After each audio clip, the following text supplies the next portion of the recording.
So if your cell phone had 3 gigs of free storage and each app was 0.4 gigabytes to download, would you be able to download 8 new apps?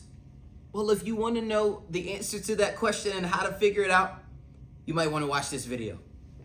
What's up, chat? Welcome to Unit 6, Day 2, Solution Sets of Inequalities. And the goal of this lesson, in this lesson, we are going to learn how to determine whether or not a number is a part of a solution set for a given inequality. Okay, if you don't know what that means, that's okay. I'm gonna walk you through what that means in this lesson.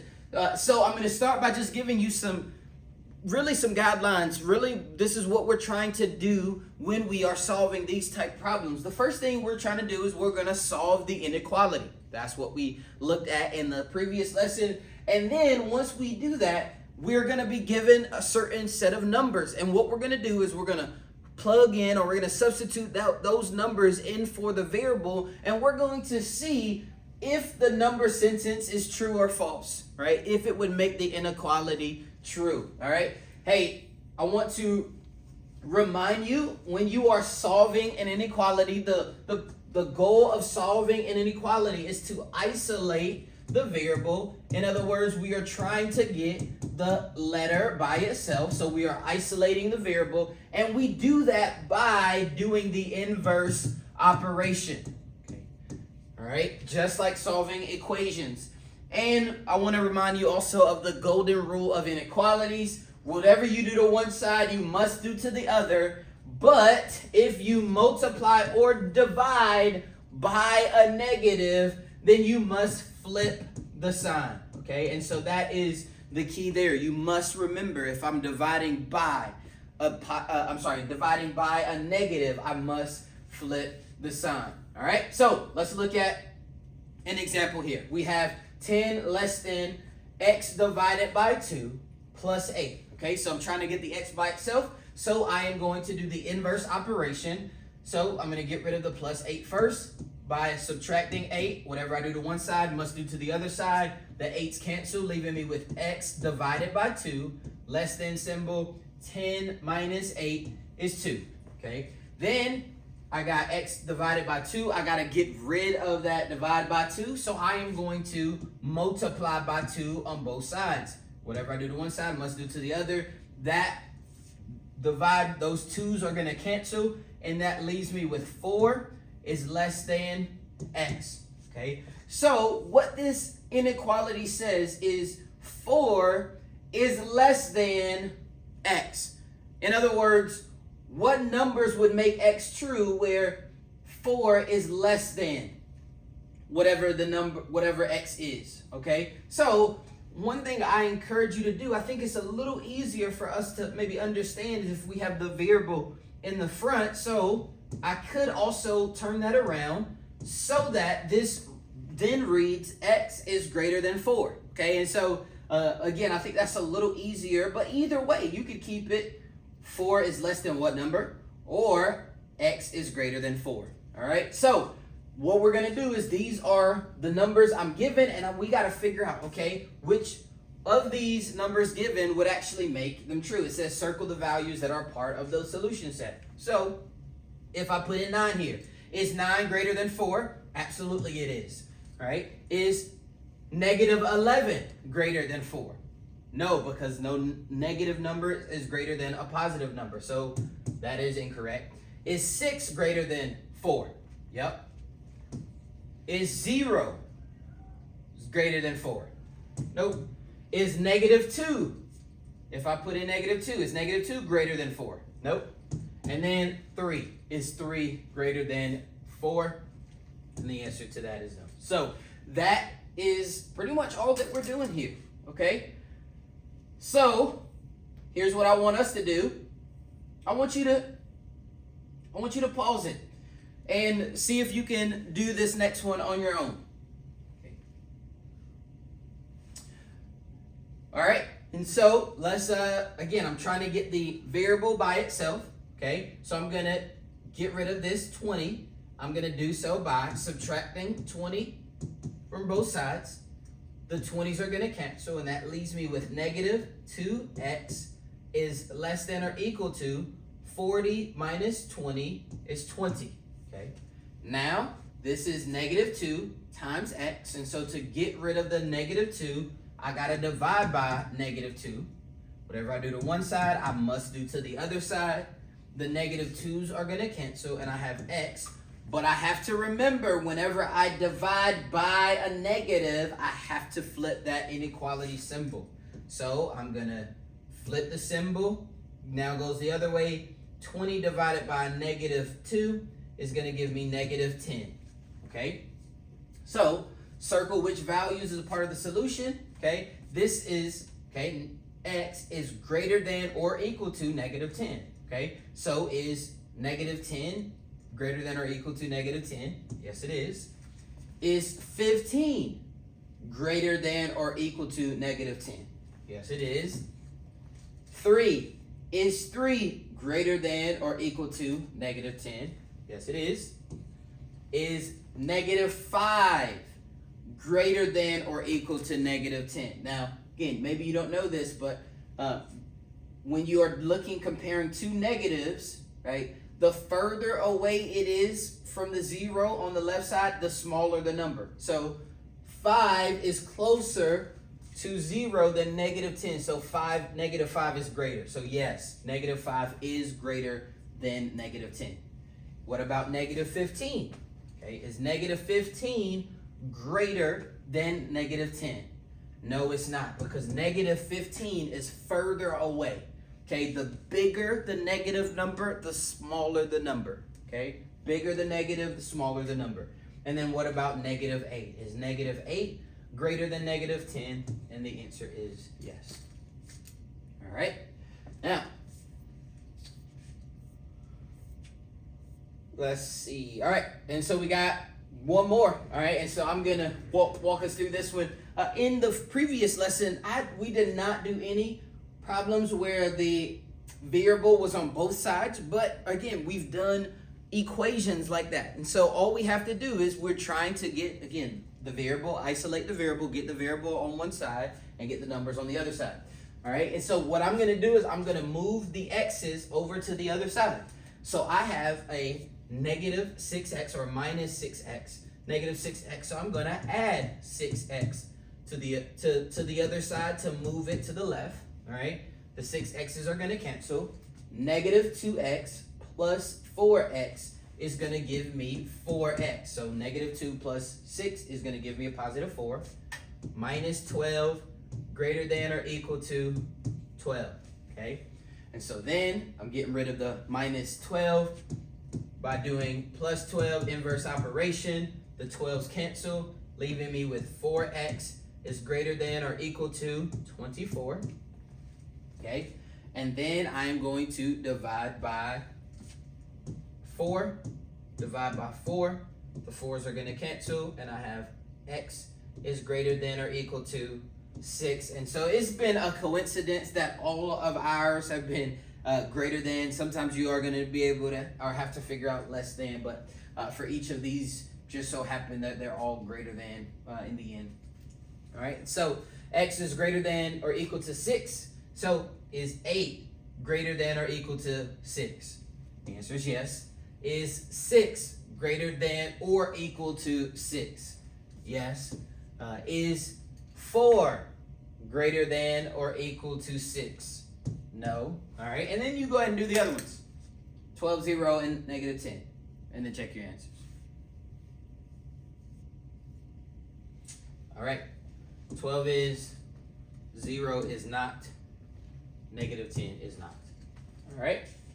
Now, all right, so we do have one more type of example that I want to show you, okay? And what I want to show you with these next ones, and we could use this for the other ones, but I really want to show you for the next one because this next one is a little bit more complicated, okay? And so what I want to show you is there's a way to use the Desmos calculator to determine whether the values belong to the solution set. So what we're going to do is we're going to enter the expression, and we're going to enter the side that includes the variable, okay? So we're just going to put that side. If the variable's on two sides, then I'm going to do that side, press enter, then put the second one, all right?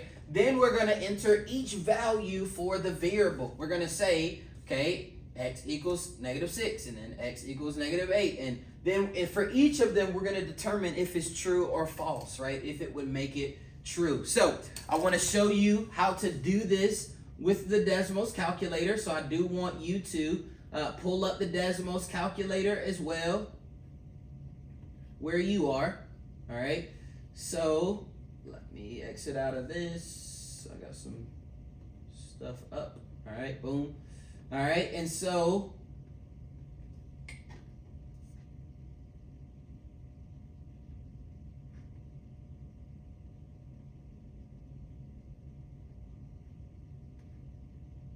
there we go.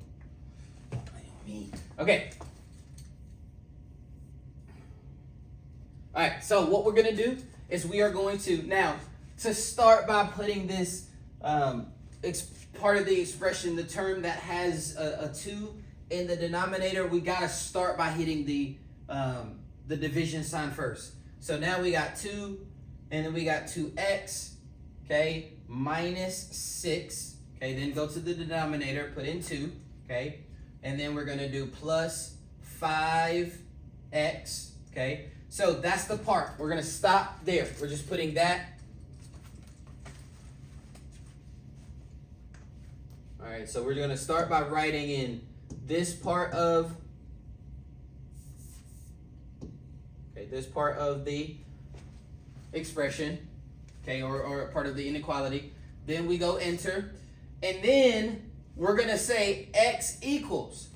And for each, we're going to put in each of the values and determine whether or not the statement is true at that point, okay? So, and I'm going to write this all down so that you see it. So we got x equals, sorry, that should have been a -6.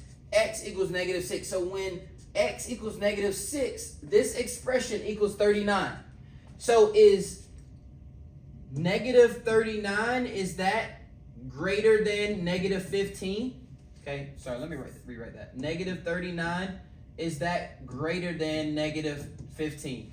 And the answer is no, that's not. Okay, it is less than. So that is not true because, again, the bigger the negative number, the smaller the number. Okay, so then I'm going to go, all right, is -10. Let's put in -10, all right. When I put in -10, my number is -63. Okay, so is -63, is that greater than -15? Is -63 greater than -15? No. The answer is no to that. Okay, it is not, right? Bigger the negative number, the smaller the number. All right, now let's put in 0. Okay, so let's put in 0. When we put in 0, okay, that gives us -3 is greater than -15. -3 is greater than -15. When I do that, is that true? Is -3 greater than -15? And the answer is yes to that because, again, -3 is closer to 0 than -15 is. All right, so let's put in -8 and see if that works. -8. Okay, when I get -8, this expression is -51. Is -51 greater than -15? Okay, again, bigger the negative, the smaller the number. That is also not true. Let's look at -2. Right, when I put in -2, it is -15. Is -15 greater than -15? Okay. The answer to that is no, it's not, right? It's not greater. If it was greater than or equal to, then that would be true, but it's not. It's greater than, it's just greater than. And then we put in 6. Okay. When x is 6, it equals 33, so is 33 greater than -15? Is 33 greater than -15? And the answer is Yes, it is. Okay, so for each of these values, that would make that true. Okay, so let's I want you to do what we just did for the last and final example. Okay, I want you to put in the expression, and then you are plugging each number into as x equals. All right, and then figure out what we get. So I'll again, to get you started, we hit the division sign. I'll go ahead and put in we got 4x plus 2 over 2 minus 3x. And then I want you to put in each of the numbers and then tell me, is it a part of the solution set? Will it make that inequality true? If it is, it's included in the solution set. If it's not, it is not. All right, so go ahead and pause and check these solutions to see if they're a part of the solution set.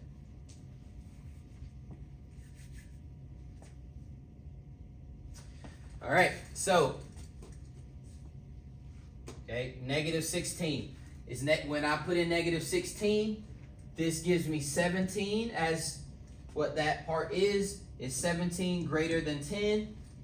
That is true. Okay, so that is a part of the solution set. All right, then negative 10.